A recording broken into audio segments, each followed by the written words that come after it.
Okay, some hard facts to help us get down to talking about World Water Day today. At least 2.1 billion persons around the world are on the road to finding clean and potable water. Well, while that may surprise you, do you also know that nearly twice that number, that is about 4 billion people, are left without water for a month every year? Let's join Abosede Omoyi for more on this. Water has no enemy. From washing to bathing to cooking, there are so many things water is used for. And as the world celebrates Water Day, it is a call to action for hygiene in the use of water. Water is a free gift of nature many struggle to find. A human right very few can enforce, and an occupier of more than 70% of Earth's surface. It is an essential building block of life, more than just a quencher of thirst and protector of health. Water is vital for economic growth and is a major component in development.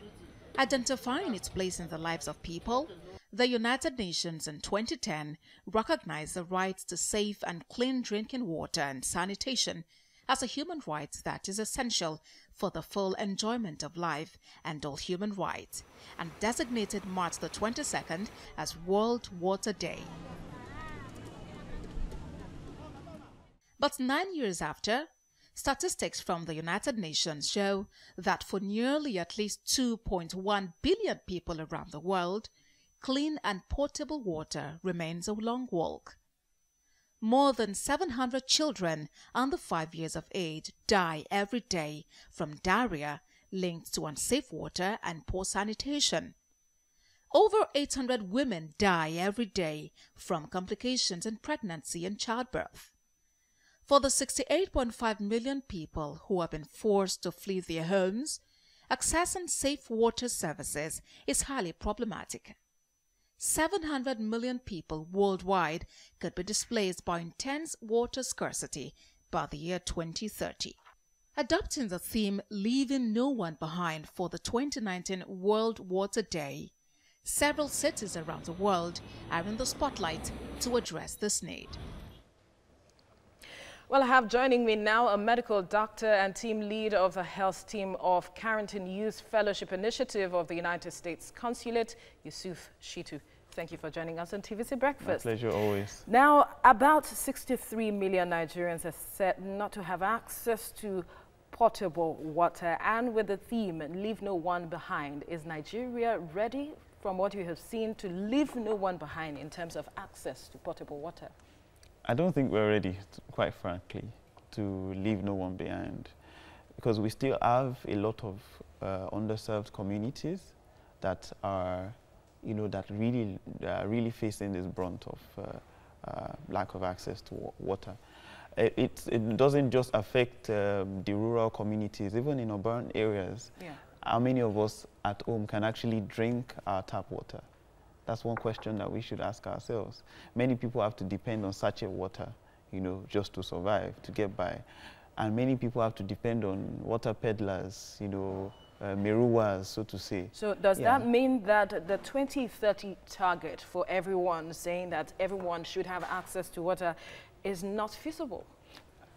So we have, between now and 2030, it's about 11 years. We need to start to take concerted effort, especially at the grassroots level. When you say concerted efforts, what do you mean? So I mean that government, beyond the WASH Action national policy, the emergency being placed on the WASH sector by the federal government, we need to start seeing more work at the grassroots level, at the local governments, more work with young people standing up to take action.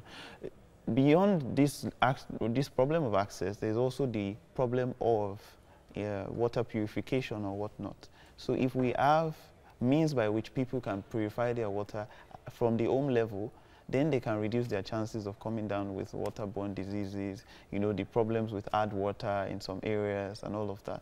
So if there are ways by which we can identify these areas, so one of them is Ebute Ilaje, for instance, in Bariga. There are a lot of the people do not have access to water, despite the fact that they're a riverine area. Water is just all around them, and the scarcity is obvious. So we should begin to take the plight of these people at the grassroots very, very seriously.